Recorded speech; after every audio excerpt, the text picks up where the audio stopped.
느헤미야 9장 9절부터 주보에 있는 대로 31절까지 말씀을 봉독하겠습니다. 말씀 봉독이 끝나면 아멘으로 화답하실 수 있기를 바랍니다. 제가 말씀을 봉독하겠습니다. 주께서 우리 조상들이 애굽에서 고난받는 것을 감찰하시며 홍해에서 그들의 부르짖음을 들으시고 이적과 기사를 베푸사 바로와 그 모든 신하와 그의 나라 온 백성을 치셨사오니 이는 그들이 우리 조상들에게 교만하게 행함을 아셨습니다. 주께서 오늘과 같이 명예를 얻으셨나이다. 또 주께서 우리 조상들 앞에서 바다를 갈라지게 하사 그들이 바다 가운데를 육지같이 통과하게 하시고 쫓아오는 자들을 돌을 큰 물에 던지기 같이 깊은 물에 던지시고 낮에는 구름 기둥으로 인도하시고 밤에는 불 기둥으로 그들의 길을 행할 길을 그들에게 비추셨사오며 또 시내산에 강림하시고 하늘에서부터 그들과 말씀하사 정직한 규례와 진정한 율법과 선한 율례와 계명을 그들에게 주시고 거룩한 안식일을 그들에게 알리시며 주의 종 모세를 통하여 계명과 율례와 율법을 그들에게 명령하시고 그들의 굶주림 때문에 그들에게 양식을 주시며 그들의 목마름 때문에 그들에게 반석에서 물을 내시고 또 주께서 옛적에 손을 들어 맹세하시고 주겠다고 하신 땅을 들어가서 차지하라 말씀하셨사오나 그들과 우리 조상들이 교만하고 목을 굳게 하여 주의 명령을 듣지 아니하고 거역하며 주께서 그들 가운데 행하신 기사를 기억하지 아니하고 목을 굳게 하며 패역하던 스스로 한 두머리를 세우고 종되었던 땅으로 돌아가고자 하였나이다. 그러나 주께서 용서하신 하나님이시라 은혜로우시며 긍휼히 여기시며 더디 노하시며 인자가 풍부하심으로 그들을 버리지 아니하셨나이다. 또 그들이 자기들을 위하여 송아지를 부어 만들고 이르기를 이는 곧 너희를 인도하여 애굽에서 나오게 한 신이라 하여 하나님을 크게 모독하였사오나 주께서는 주의 크신 긍휼로 그들을 광야에 버리지 아니하시고 낮에는 구름 기둥이 그들에게서 떠나지 아니하고 길을 인도하여 밤에는 불 기둥이 그들을 갈 길을 비추게 하셨사오며 또 주의 선한 영을 주사 그들을 가르치시며 주의 만나가 그들의 입에서 끊어지지 않게 하시고 그들의 목마름으로 인하여 그들에게 물을 주어 40년 동안 들에서 기르시되 부족함이 없게 하심으로 그 옷이 헤어지지 아니하였고 발이 부르트지 아니하였사오며 또 나라들과 족속들을 그들에게 각각 나누어 주심에 그들이 시온의 땅 곧 헤스본의 왕의 땅과 바산 왕 옥의 땅을 차지하였나이다. 주께서 그들의 자손을 하늘의 별같이 많게 하시고 전에 그들의 열조에게 들어가사 차지하라고 말씀하신 땅으로 인도하여 이르게 하셨으므로 그 자손이 들어가서 땅을 차지하되 주께서 그 땅 가나안 주민들이 그들 앞에서 복종하게 하실 때에 가나안 사람들과 그들의 왕들과 본토 여러 족속들을 그들의 손에 넘겨 의미로 행하게 하심에 그들이 견고한 성읍들과 기름진 땅을 점령하고 모든 아름다운 물건이 가득한 집과 판 우물과 포도원과 감람원과 허다한 과목을 차지하여 배불리 먹어 살찌고 주의 큰 복을 즐겨 싸우나 그들은 순종하지 아니하고 주를 거역하며 주의 율법을 등지고 주께로 돌아오기를 권면하는 선지자들을 죽여 주를 심히 모독하였나이다. 그러므로 주께서 그들을 대적의 손에 넘기사 그들이 곤고를 당하게 하심에 그들이 환난을 당하여 주께 부르짖을 때 주께서 하늘에서 들으시고 주의 크신 긍휼로 그들에게 구원자들을 주어 그들을 대적의 손에서 구원하셨거늘 그들이 평강을 얻은 후에 다시 주 앞에서 악을 행함으로 주께서 그들의 원수들의 손에 버려두사 원수에게 지배를 당하게 하시다가 그들이 돌이켜 주께 부르짖음에 주께서 하늘에서 들으시고 여러 번 주의 긍휼로 건져내시고 29절부터 31절은 같이 읽습니다. 시작. 다시 주의 율법을 복종하게 하시려고 그들에게 경계하셨으나 그들이 교만하여 사람이 준행하면 그 가운데서 삶을 얻는 주의 계명을 듣지 아니하며 주의 규례를 범하여 고집하는 어깨를 내밀며 목을 굳게 하여 듣지 아니하였나이다. 그러나 주께서 그들을 여러 해 참으시고 또 주의 선지자들을 통하여 주의 영으로 그들을 경계하시되 그들이 듣지 아니하므로 열방 사람들의 손에 넘기시고도 주의 크신 긍휼로 그들을 아주 멸하지 아니하시며 버리지도 아니하셨사오니 주는 은혜로우시고 불쌍히 여기시는 하나님이심이니이다. 아멘. 다시 한번 아멘으로 나갑니다. 아멘. 이 시간에 오래전에 우리 불렀던 내 주의 은혜 강가로 찬양하고 말씀을 나누겠습니다.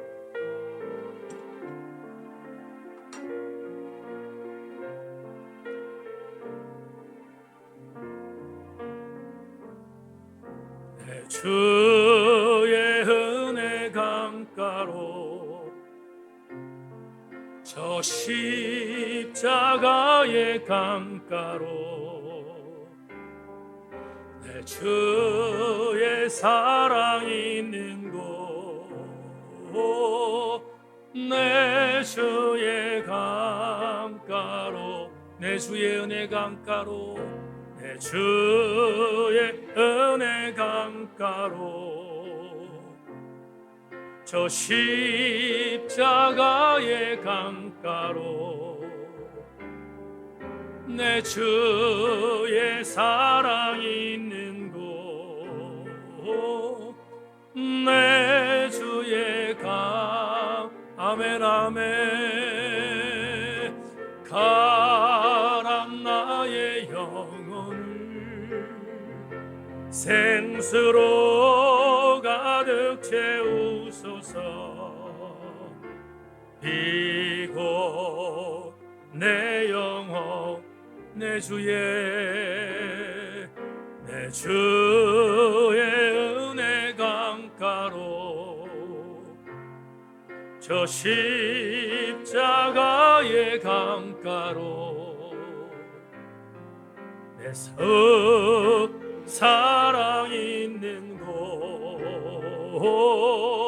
내 주의 다시 한번 고백합니다. 가란 나의 영혼을 가란 나의 영혼을 생수로 가득 채우소서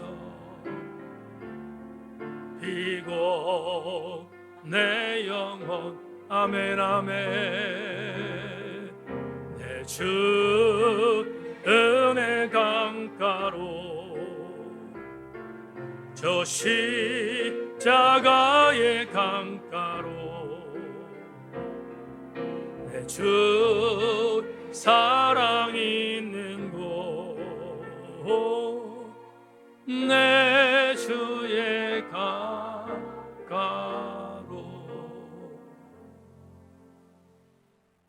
가란 마음을 갖고 나왔다 하더라도 오늘 예배당을 빠져나갈 때 우리 모두 함께 영적으로 만족하고 나가게 하여 주옵소서. 말씀 나누겠습니다. 영적 감동이 이 예배당 안에 가득하도록 주님 인도하여 주옵소서. 예수 그리스도 이름으로 기도하옵나이다. 아멘. 인사합니다. 말씀에 기다리고 오십시다. 인사합시다. 말씀에 기다리고 오십시다. 오늘 9월 마지막 주일 니에미야 30번째 강해의 제목으로 결코 잊지 않겠습니다. 이런 제목을 갖고 말씀의 은혜를 나누겠습니다. 1부 때도 잠시 말씀을 드렸는데 오늘 제가 원고를 작성할 때 원고의 포인트가 10포인트입니다. 10포인트는 웬만한 60대 이상 된 분들은 눈으로 볼 수 없는 자간입니다.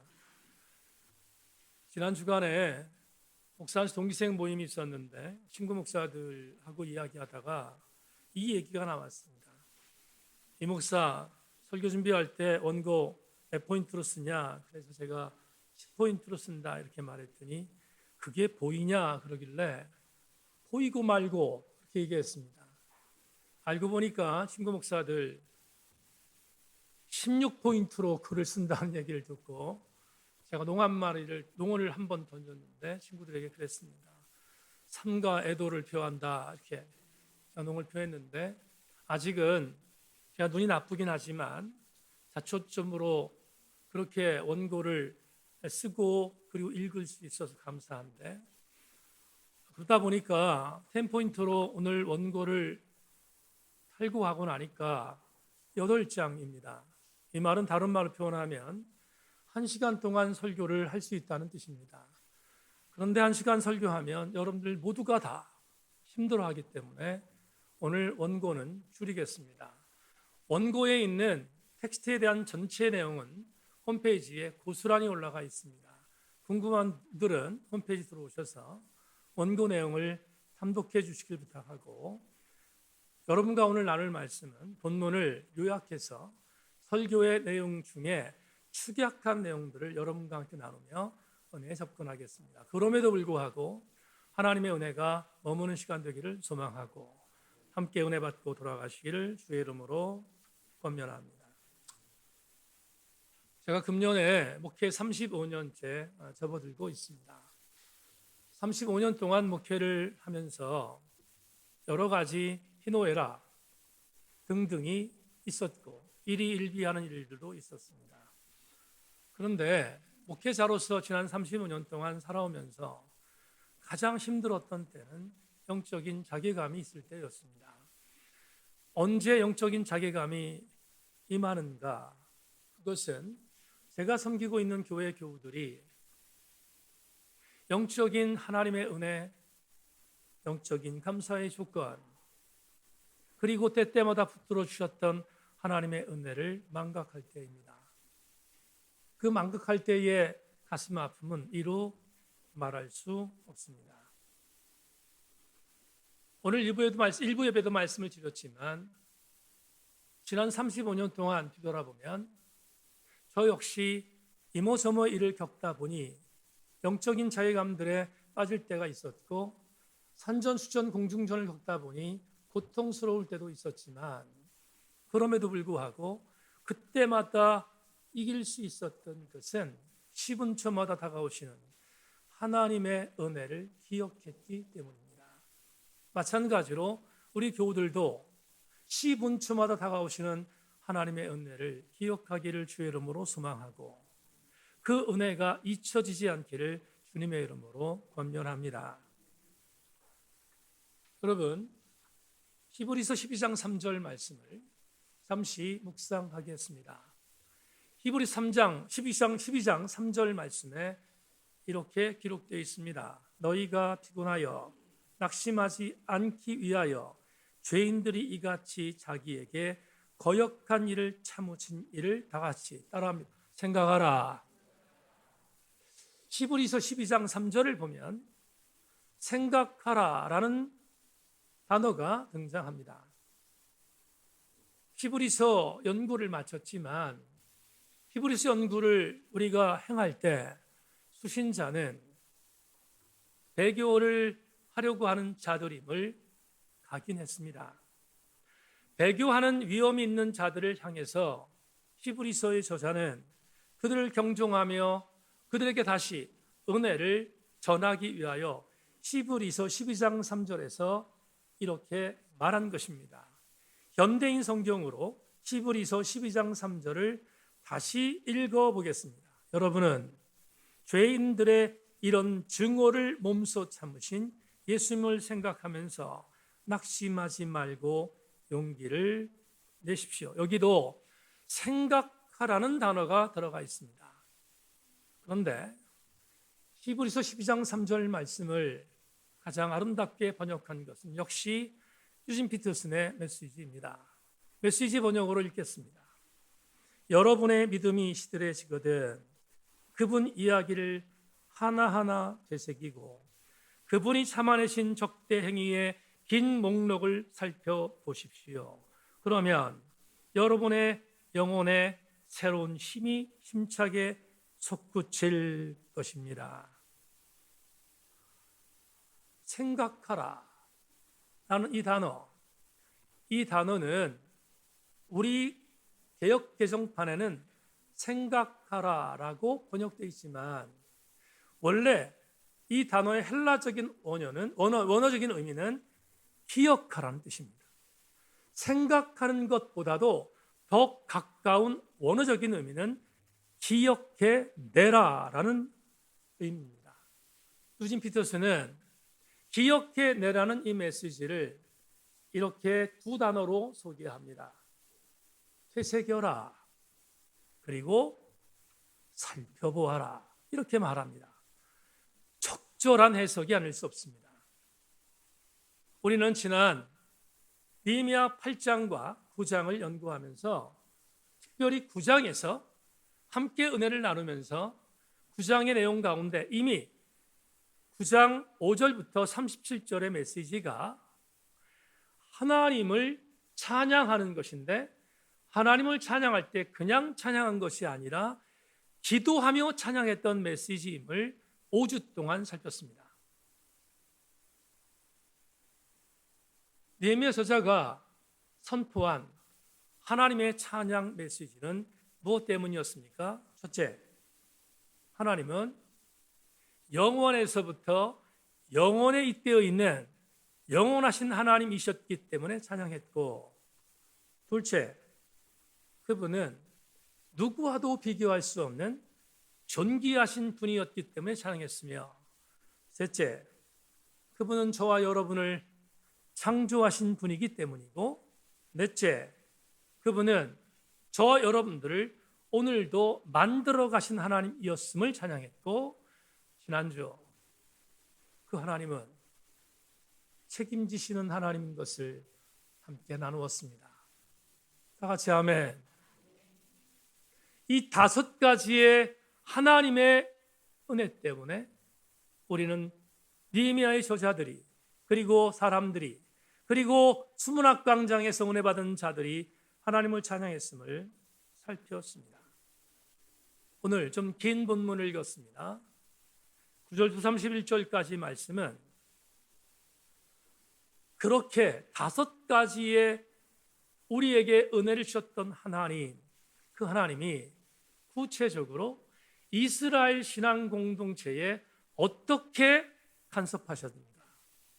그 은혜는 분명히 5가지 은혜가 동일한데, 이스라엘 신앙 공동체에게 5가지로 오셨던 그 하나님의 은혜는 역사적으로 어떻게 간섭했는가를 그려주는 본문이 오늘 본문입니다. 오늘 본문은 상당히 깁니다. 오늘 본문을 조각내면 9장을 언제 끝낼지 몰라서 오늘 본문을 한꺼번에 섭렵했기 때문에 여러분 집중해 주기를 부탁합니다. 먼저 9절부터 12절을 보면 하나님은 이스라엘 백성들을 출애굽시켜 주신 하나님이심을 그들은 고백하고 있습니다.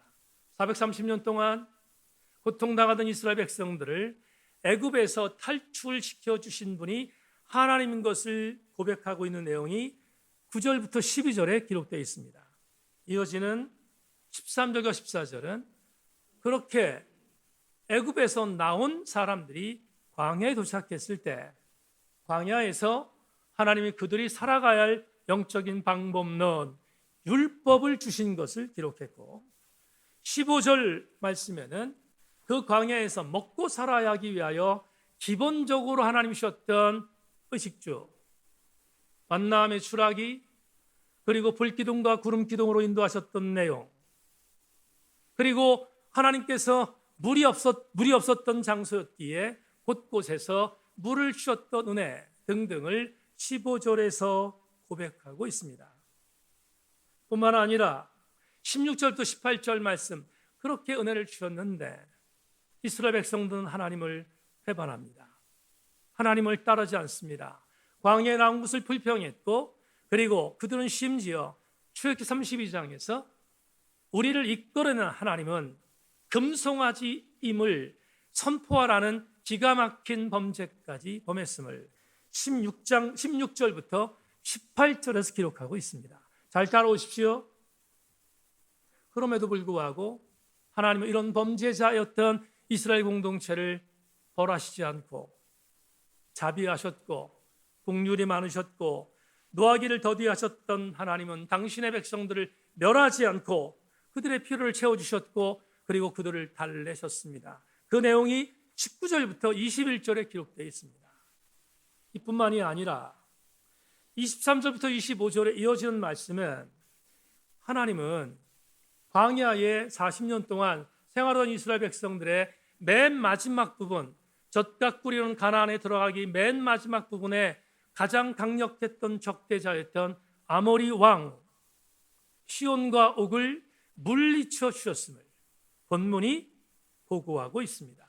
그래서 궁극적으로 가나안에 들어가게 하신 것도 하나님의 은혜였음을 보고하는 장면이 23절부터 25절에 기록되어 있습니다. 문제는 이 정도가 되면 하나님의 은혜에 감사하고 찬양해야 되는데 아시는 것처럼 이스라엘 백성들은 하나님을 찬양하지 않습니다. 하나님 마음을 아프게 하고 하나님을 배신합니다. 그러자 안타까웠던 하나님은 그들을 돌이키기 위하여 본문 26절에서 사사들을 하나님이 세우셨음을 우리에게 말해주고 있습니다. 그 사사들을 통하여 이스라엘을 때리기도 하셨고 다시 어르기도 하셨고 다시 때리기도 하셨고 다시 어르기도 하셨음을 26절에서 말씀하고 있습니다. 그러나 분명한 사실은 사사를 부르신 것도 하나님의 목적은 멸망이 아니라 구원인 것을 27절부터 28절이 다시 재강조하고 있습니다. 이 정도 되면 항복해야 되는데 이스라엘은 항복하지 않습니다. 도리어 하나님을 경멸하고 하나님께 등을 돌리고 하나님께 배신하고 하는 등등의 아픔을 하나님께 보입니다. 그러자 하나님은 마지막으로 하나님 방법으로 당신의 선지자들을 들어서 선지자들에게 마지막 유다와 이스라엘이 멸망할 것을 경종하셨습니다. 유다와 이스라엘 멸망할 것이다. 다윗의 선민이었지만 내가 너희들 멸망할 것이라고 선포했음에도 불구하고 그들이 듣지 않습니다. 선지자를 통하여 선포한 말씀을 듣지 않던 이스라엘은 진짜로 멸망당합니다. 그런데 멸망당한 메시지까지가 오늘 29절부터 마지막 31절인데 주목할 게 있습니다.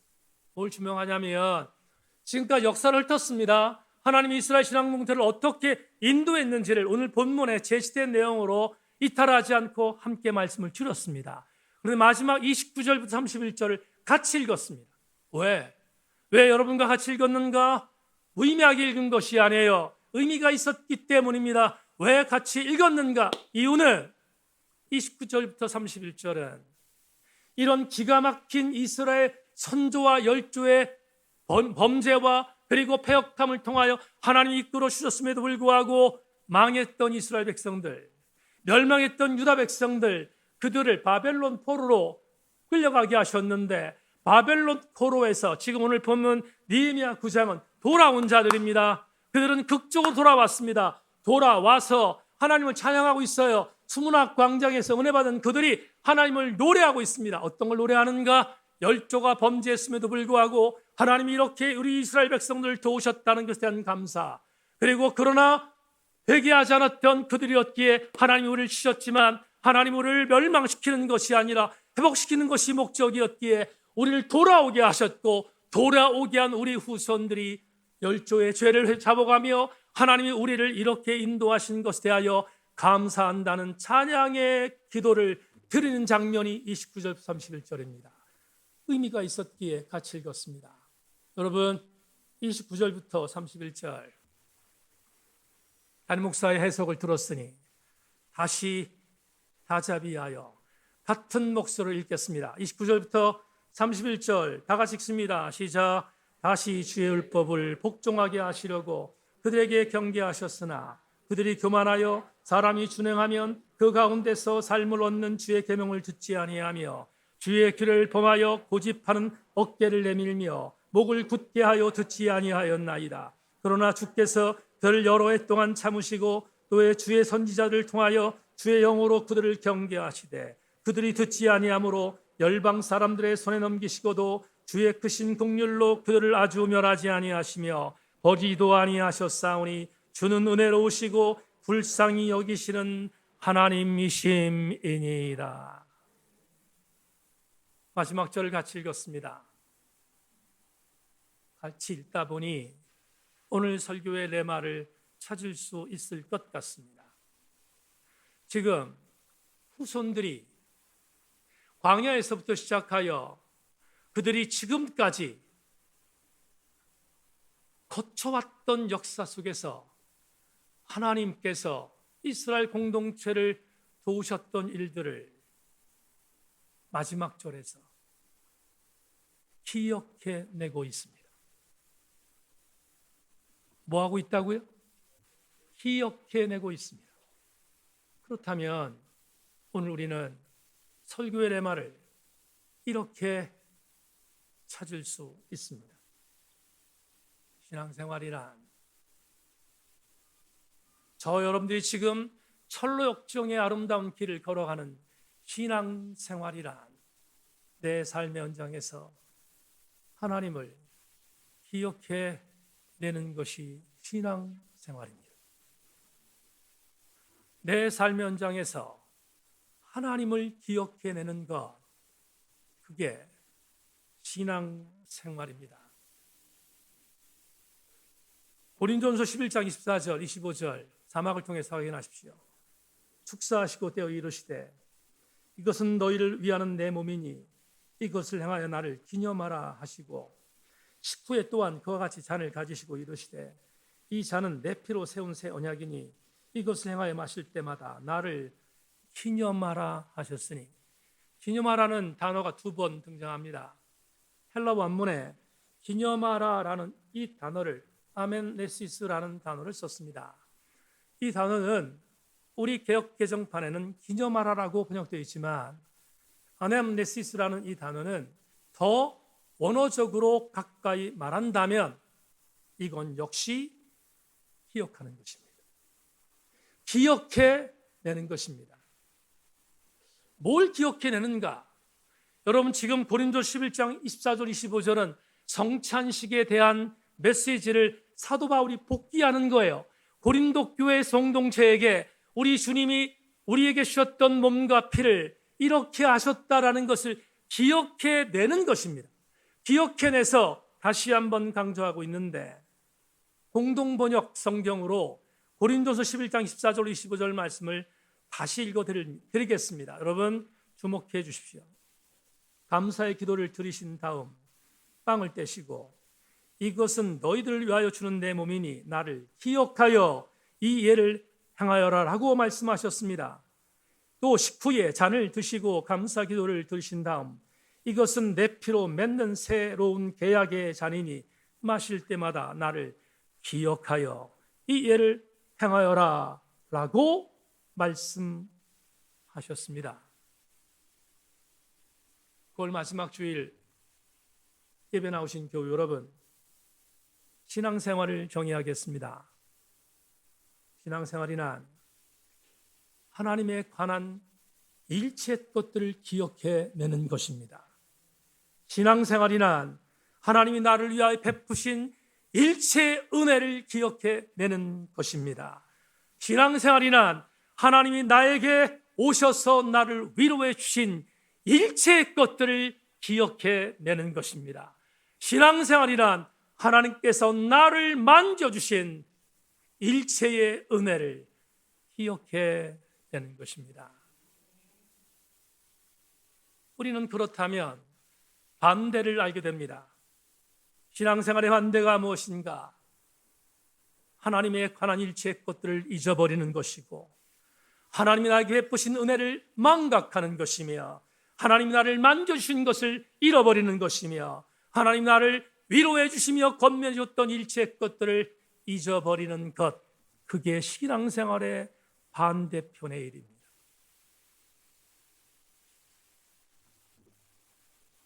오늘 주간은 나오실 줄 알았는데 아직 온전하지 않아 못 나온 것 같습니다.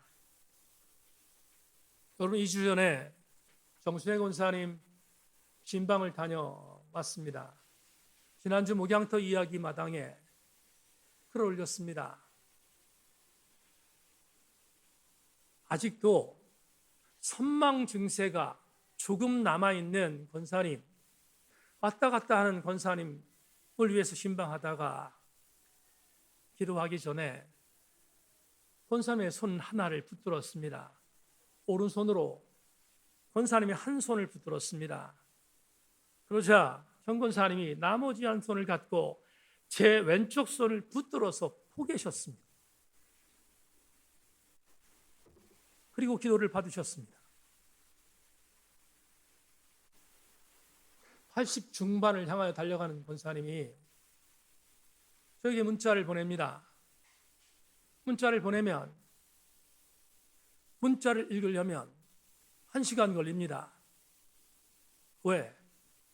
무슨 뜻인지 모르기 때문에. 문법이 맞지 않아요. 틀려요. 그런데 저는 알아요. 그 내용이 뭔지를 뚫어지게 보면 알아요. 얼마 전에 보내셨던 권사님의 문자 속에 이렇게 되어 있어요. 그것도 여러분 제가 대단한 사람이에요. 영적으로 해석했으니까. 이럴 때 웃어주면 좋겠구만. 이렇게 기록되어 있었어요. 하나님, 저는 능력이 없지만 하나님이 제 옆에 계신 것 때문에 살아요. 그리고 목사님이 계셔서 살아요. 은혜는 기억해내는 것입니다. 은혜는 잊어버리는 것이 아닙니다. 지난 세월 동안 여러분들을 여기까지 인도하신 하나님의 은혜를 기억해내는 것이 신앙생활입니다. 정도는 다르지만 그 정도의 다름과 상관없이 하나님이 여러분에게 찾아오셔서 말씀하시고 만져주시고 위로하시고 안으셨던 그 은혜를 기억하는 것, 그것이 신앙생활인 것을 명심하고 우리 모든 교우들마다 이 신앙의 여정 안에서 승리할 수 있기를 주님의 이름으로 축원합니다. 여러분 앞에 강대상에 화분이 새롭게 세팅되어 있습니다. 아내가 저에게 이렇게 말했습니다. 강대상 오른쪽에 있어. 여러분 보실 때 오른쪽입니다. 오른쪽에 있는 강대상 화분이 꼭 미친 여자가 머리를 풀어헤친 것 같은 그런 것이라고 얘기를 했습니다. 그러더니 안 되겠다고, 좀 가지런하게 만들어야겠다고 생각하고 원주에 나가서 나무를 사갖고 오자고 이야기했습니다. 그래서 그렇게 하자고 원주에 가서 나무를 사왔습니다. 저는 남자니까 화훼단지에 가서 나무 이렇게 돼 있는 거 사갖고 오면 되는데 아내가 안 된다는 거예요. 화분집을 먼저 가야 된다는 거예요. 왜냐하면 화분집에 가서 화분을 사고 화훼단지에 가서 나무를 사야 싸다는 거예요. 그래서 운전기사가 별로 뭘 할 수 있는 게 없잖아요. 따라가는 거 말고는. 그래서 따라갔습니다. 화분을 먼저 사고, 그리고 꽃을 사기 위해서 이것도 또 꽃단지에 가면 꽃단지에 화분을 사갖고 간 게 들키면 그 아픔을 아십니까, 여러분? 들키면 안 되잖아요. 그걸 또 포장을 했네. 포장을 해서 안 들키려고 앞에 세웠어요, 봉고차에. 그리고 화훼단지에 갔습니다. 나무를 샀는데 뒤에 안 들어가. 그래서 어쩔 수 없이 앞에 실어대서 발각됐어요. 너무 힘들었습니다. 나무를 사가지고 실는데 오면서 아내가 이런 얘기를 해요. 여보, 이 화훼단지 사장이 대단해. 내가 5개월 전에 온 걸 알고 있네? 이렇게 말합니다.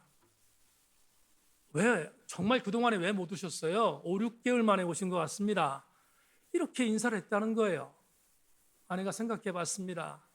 지난 부활 주일날 거기에 가서 똑같은 화분을 사갖고 온 것이거든요. 계산해 보니 5개월이 되었습니다. 무섭지 않습니까? 아내가 저한테 말해요. 적어도 장사하려면 저 정도의 정신이 있어야지 않을까. 동의했습니다. 경영의 만대에 있는 사람이 고객이 누구인지를 알아차리는 것은 그건 대단한 정신이 없는 한 있을 수 없는 일입니다. 5개월 전에 왔던 고객을 기억하는 그 사장, 승리하지 않겠습니까? 교우들이여, 세상도 그런데 우리가 하나님의 은혜를 기억하지 못한다면 우리가 어찌 그리스도인이라고 지칭될 수 있겠습니까? 전북 익산에서 거주하는 권사님이 계십니다. 제 기도의 동역자입니다. 진해 교회 섬길 때 섬기던 시무 권사님인데 은퇴하셔서 고향으로 가셔서 전북 익산에 거주하고 있는데 매 주마다 저희 교회의 주일 영상을 듣고 있습니다. 그리고 나서 주일 예배 영상을 듣고 나면 매 주일마다 저에게 문자로 은혜 받은 내용을 적어 보냅니다. 6월 4일 주일 설교 영성이 있습니까? 라는 설교를 듣고 난 뒤 그 권사님이 제게 이렇게 문자를 보냈습니다. 목사님, 지금 필요한 건 영적인 예민함과 영성입니다. 저도 깊은 영성을 소망하지만 쉽지가 않습니다. 그래서 늘 회개하며 기도합니다. 저희 집에 가꾸는 밭이 있습니다. 부족하지만 저는 밭에 있는 야채를 보며 하나님 섭리를 늘 묵상합니다. 그렇게 영성을 키워갑니다. 목사님, 은혜로운 말씀 주심에 감사합니다. 9월 10일 지지난주 어떻게 찬양하지 않을 수 있나 첫 번째 영상을 시청하고 권사님이 이렇게 문자를 보냈습니다. 목사님 말씀 잘 받았습니다. 아브라함을 만들어 가신 하나님이 우리를 만들어 가시고 또 나를 만들어 가시기에 지존하신 주님 이름 앞에 무릎 꿇고 경배합니다. 목사님 감사합니다. 남은 시간도 샬롬입니다. 아멘들도 안 하시는군요. 성도들이여, 그 권사님이 제게 이렇게 문자를 보내는 것은 다른 뜻이 아닙니다. 목사님 주신 하나님 말씀을 기억해내고 있다는 뜻이 아닙니까? 욕심이 생깁니다. 우리 세인교회 성도들 모두가 날마다 주어지며 10분초마다 주어지는 하나님의 은혜를 오늘 설교 제목처럼 결코 잊지 않기를 주의 이름으로 소망합니다. 말씀 맺겠습니다.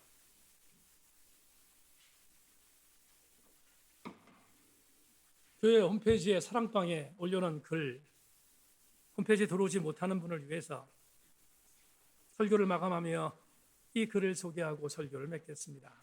그대로 전문을 다 읽겠습니다.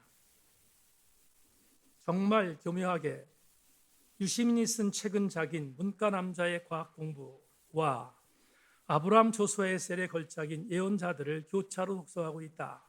주지하다시피 이 작가는 대단히 냉수적인 무신론자이고 아브라함 조수아의 셀은 다른 부연 설명이 필요 없는 유대인 철학자이자 유대 종교 신학자이다. 인문학이 그런 노력, 과학과의 통섭을 게으리하거나 거부한다면 중세 기독교 신학처럼 현실과 동떨어진 관념의 집합으로 전락할 수 있다. 현대 신학을 인문학으로 인정해야 할지에 대해서는 논쟁의 여지가 있다. 그러나 유럽 중세 신학을 인문학으로 볼 수 없다는 것은 확실하다.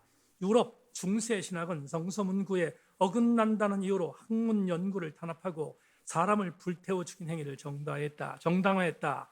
그런 이념 체계를 인문학으로 인정할 수 없다. 유시민의 이 글이 이성을 무시한 중세시대의 종교의 무지와 독선 그리고 폭력을 휘두르는 것에 대한 철저한 후세 응징처럼 다가왔다. 무신론자인 유 작가의 대단히 시니컬한 비평에 대해 유구무원할 수밖에 없는 수치스러움이 내게 잠시 임했다. 하지만 극도의 예의를 갖춘 모양새긴 했지만 그가 말한 또 하나의 갈파에서 역설적인 표현 때문에 도리어 감사가 밀려왔다. 현대 신학을 인문학으로 인정해야 할지 논쟁의 여지가 있다. 예의를 갖춘 듯한 무신론자가 날린 신학에 대한 폄훼요, 폭격이다. 그가 갖고 있는 무신론적인 사유와 사고 안에서 표현할 수 있는 최대한의 양보요, 절제된 공격이다. 그의 글을 읽고 날이 섰다. 같이 읽고 있는 책 아브라함 조수아의 셀의 걸작에서 조수아에서는 이렇게 말했다.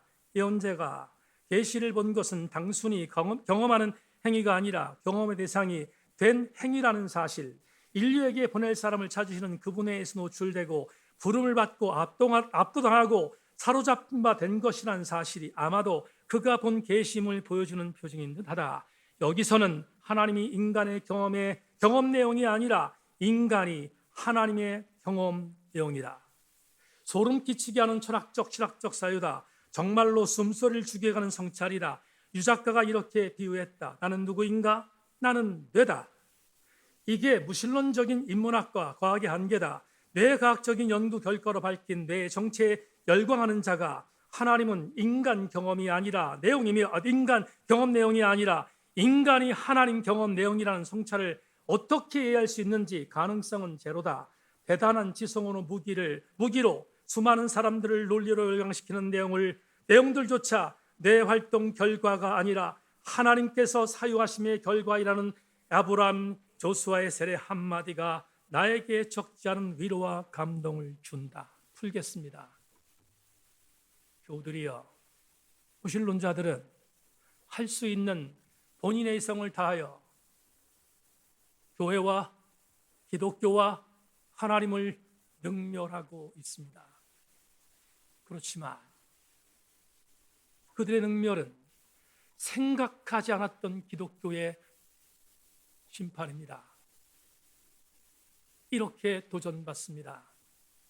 아무리 무신론자들이 교회와 하나님을 능멸한다 할지라도 하나님은 그 능멸하는 인간 자체를 하나님의 경험으로 보고 있다면 어디 감히 하나님을 능멸할 수 있습니까? 교우들이여, 하나님을 기억해내는 것은 하나님을 생각하는 것이며 하나님을 생각하는 것은 하나님이 나의 전부인 것을 인정하는 것입니다. 세상이 아무리 거꾸로 돌아가도 하나님은 저와 여러분의 찬양의 대상임을 명심하고 그분께 우리 모두 함께 주신 그분의 은혜를 망각하지 않고 잊지 않는 신실한 그리스도인들이 다 되시기를 주님의 이름으로 축원합니다.